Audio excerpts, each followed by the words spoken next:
What's going on, everybody? All right, so today is the video that got crazy requested when I did the Sig X-Macro video, when I compared it to all these other guns, and everybody wanted to see it compared to the Springfield Hellcat Pro. So this is that video. I'm also going to be comparing it to a Glock 43X, and just for S&Gs, a Springfield EMP. So we got another Springfield in here as well that we're going to be comparing this thing to. So let's do a little bit of like size comparison here. If I blunt the back of these guns up together, you can see that the Macro may be just a little bit longer, not much, because the barrel of the Springfield sticks out a little bit. And of course, it is actually, oddly enough, let's blunt this up, just a little bit longer. I mean, slightly. I know I couldn't get that in there good. Let me try doing it this way. I mean, slightly, because this Hellcat has these two little drop down places right here. It is almost identical, the same length as this Sig. Now, I didn't include the optic because that's unfair. The optic's obviously going to make this one taller. I did slide to slide comparison, but they are pretty much almost identical, the same size. The only thing is, this is 15 rounds, this is 17 rounds. I'm going to put 9 rounds through each of these pistols, and then I'm going to tell you my thoughts about each of these pistols. I have put a lot of rounds, except for the Hellcat. I've only got maybe 75 or 80 rounds through this gun. Several hundred through this, probably 600-800 through this, and 1,000 through this. I don't know. Getting close to 1,000 in 43X probably. But I did take the lights off all the guns just so it'd be a more fair comparison. Lights will cause more weight in the front and make it feel like it has less recoil than it actually does. And since I did not have a light for this, and you cannot put a light on this, but this thing is a chunk of weight anyway, being that it's a steel frame compact 1911 or micro 1911. I just wanted to make it a fair comparison, so I did take the lights off of this and off of the 43X.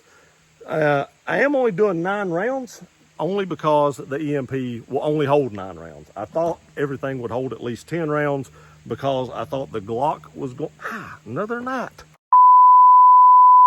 I thought the Glock 43X was going to be the low round counter, and that way we'd all have 10. I thought it and the EMP was the same, but the EMP actually only holds 9. So we're going to do 9 rounds out of each of them, and then I'll give you my thoughts on it. I think I've got enough rounds through these guns that I can actually give you an opinion, putting 9 rounds through each of them. So let's get eyed and eared up and put some rounds down range, and I'll tell you what I think. We're not really going to do I guess we could do an accuracy test, but I've done accuracy tests in each of the videos that I have on these guns, so you can go back and watch them. I'm just going to give you what I think the way the gun feels. I will tell you this right now. In the videos, I'll give you a quick summary. The Sig X-Macro is way more accurate than anything else on this table. This was the least accurate. I shot this horribly. The 43X for a little Glock is not crazy inaccurate, but the Sig has a way better trigger, which just inherently makes it shoot better. And this little bad boy right here, I would never carry for self-defense, and I'm going to tell you why right now. It has a crazy steep feed ramp, and it don't like to feed hollow points, and I about just got my finger up there because there's so much oil on it. But it does not like to feed all hollow points. So that right there, even if it was more accurate than the Sig, just cancels it out, because I don't want to have a malfunction if I ever need my firearm, and I don't trust that one enough to think that it may not have a malfunction, because there's a lot of just pile right into that. You know, it's not a stovepipe, it's just a failure to feed, but what it does is it goes into that feed ramp and just locks up. You know, if it's a ball ammo, it'll feed up better, or if you're like those Corbon, I forget what they're called, but it got the plastic in the end of them, it feeds pretty decent. Some Remington Golden Saber feeds decent, and I had pretty decent luck out of like Gold Dot, but some other common ones that I had, like HST, it just didn't like feeding in it. But let's do some eyes and ears, put some rounds down range. I'll tell you what I think. All right, first up, we're just gonna go ahead and get the 1911 out of the way and tell you what I think about it.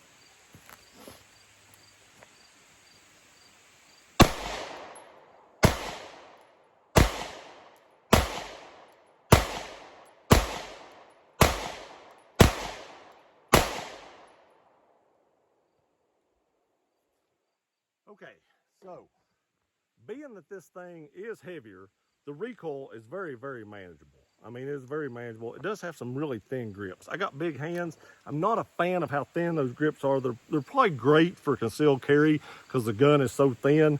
But to me, I'm just not a big fan of how thin those are. Just because of my big meaty hands, just have not a problem controlling it, but there's not much texture on that for one, and I seem to wrap way around it. So there's just not a lot of place to put my support hand on this pistol. But there again, the recoil was very, very manageable. Now, I do want to say I can get a full grip on it. Now, that full grip almost touches the back of this hand, but the grip is long enough to actually get a full grip on. So if you're looking for a small, compact 1911, this is probably a decent one to look at. Carry-wise, again, you're going to have to be picky with what ammo you run through it, but it shot pretty decent. Okay, next. We're going to go ahead and throw the Hellcat out there. Get this over with. It's snappy. I didn't know it's snappy. I just made a video on it, so let's see what we got here.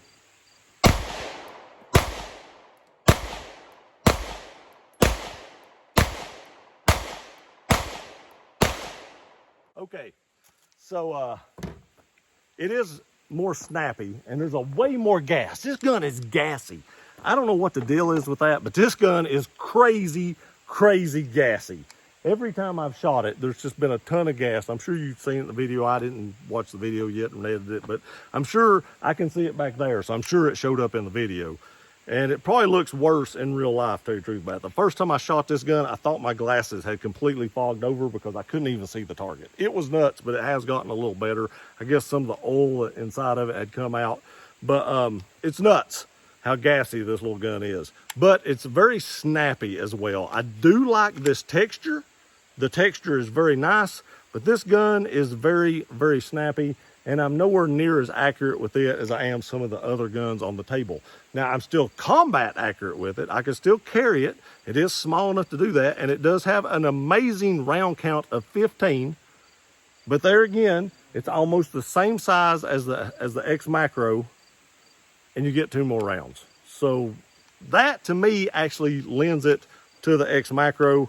But let's put some rounds through the Glock, and I'll tell you what I think about it.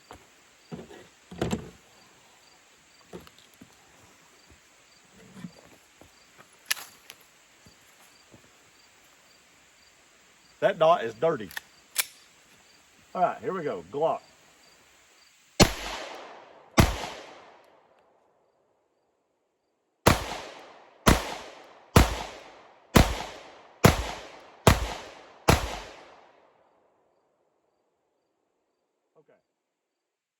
Okay, so the Glock is pretty snappy as well.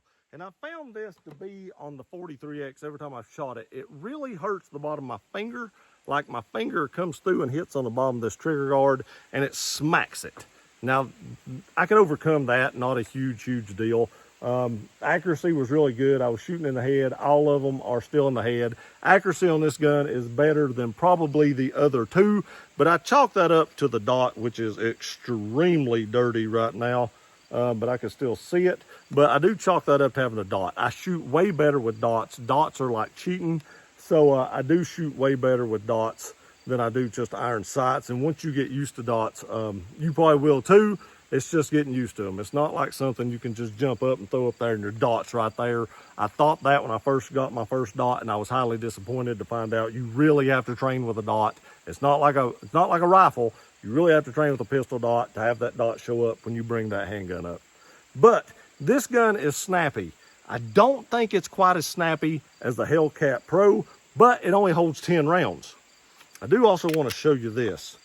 If we're doing a comparison size, let me take the magazine out because that's not fair that I leave a magazine in, and you all will call me on that. So If I blunt up the slides, you can see that the Sig is just a little bit longer. And if we come up to the front, they're essentially, well, let me blunt them up back here. It is just a little bit longer there too. I forgot to blunt up the beaver tail. I was blunting up the slides. But this is probably the second snappiest gun I've shot so far. The 1911, the little micro 1911, has a ton of weight behind it. So of course that's going to reduce recoil. The Hellcat, it's just jumpy. And this is next in line. I do want to say, I do notice this thing snapping or slapping my finger a little bit more. You all are going to call me out on that. Fine, call me a sissy. I don't care. I'm just telling you my opinion of the gun. It does slap my finger. It's probably the way I hold the trigger if I was guessing. But I do notice that. Let's get into the Sig X-Macro, my current carry gun.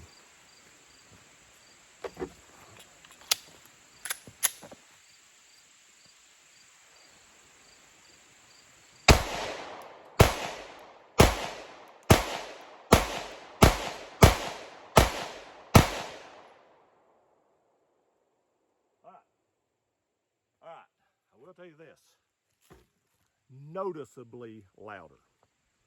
Noticeably. There's pros and cons to all these. This comp right here, noticeably louder. When I was shooting this, even with ear pro on, noticeably. This longer grip with this texture is actually more aggressive than the texture on the Hellcat. I do kind of like the Hellcats a little bit better for carry, because this, when I was at the beach and I got sunburnt, I didn't carry this because that was like sandpaper, and it really hurt on that sunburn. Again, I'm a sissy, whatever, but it hurt on my sunburn, so I actually carried my Glock 42. But if this had been the same kind of texture as the Hellcat, I think I could have still carried it. Where did I put the Hellcat? Here it is.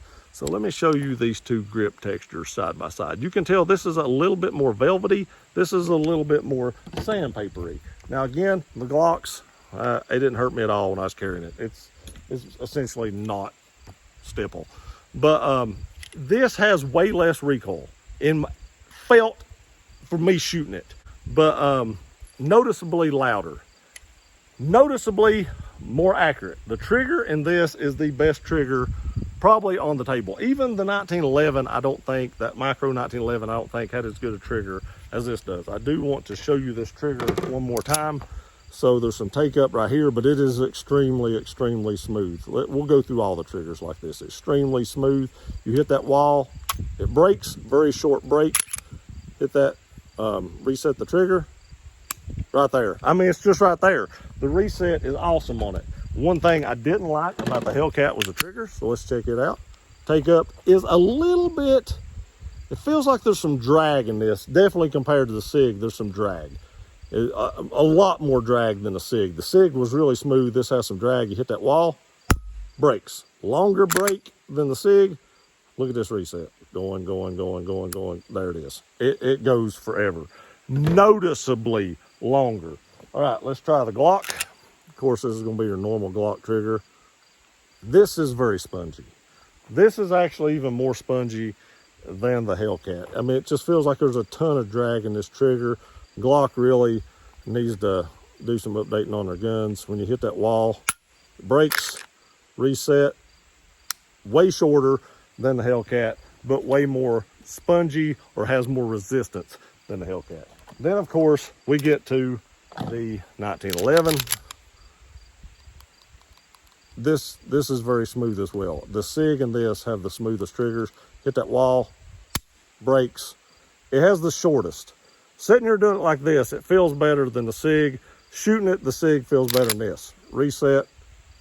Oh, way shorter. I will say that the Springfield Armory has a way shorter reset. It has the shortest reset of anything on the table. But the Sig, definitely smooth, longer take up, break. Ouch. A little bit harder to rack. Right there. So the shorter reset is definitely with the Springfield and smooth. I mean, that's short. But I do want to say I still actually prefer the X-Macro over the Springfield just shooting them. I think it's the way the grip is made, that fatter grip. It just feels better to me, makes the trigger feel better. So for me, just personally, checking all the sizes and everything, I mean, if you want to see the size of the X-Macro compared to this little feller, I mean, of course it is. Well, actually, when you pull it back to the beaver tail, there's not much difference, and there's really not much difference there. The biggest difference comes in the thickness of the grip. But the X-Macro to me is just a better carry gun than any of the other three. This is actually one of the best carry guns that I've found so far. Again, I did buy my Staccato C2 for carry, and if we blunt these up back to back, slide to slide, it is a little longer, but when we come down here, the Staccato is not a whole lot longer grip-wise, but it is fatter. 2011s are just fatter guns, but it fills up my hand more, and I can shoot lights out with that thing. I can shoot lights out with this. I'll probably carry the Staccato more in the winter and this more the rest of the time, but I will tell you this does still print some with the length of this, so I feel like even the Hellcat probably would too. But as well as I shoot this, and as well as pointable as it is, this is probably going to remain my primary carry gun compared to the rest of these. Again, I appreciate y'all watching this video. Please like, share, and subscribe. If you have any more suggestions, leave them in the comment section below, and I'll try to pick those guns up just like I did the Hellcat to do the review on. And I love you guys. We'll see you next time.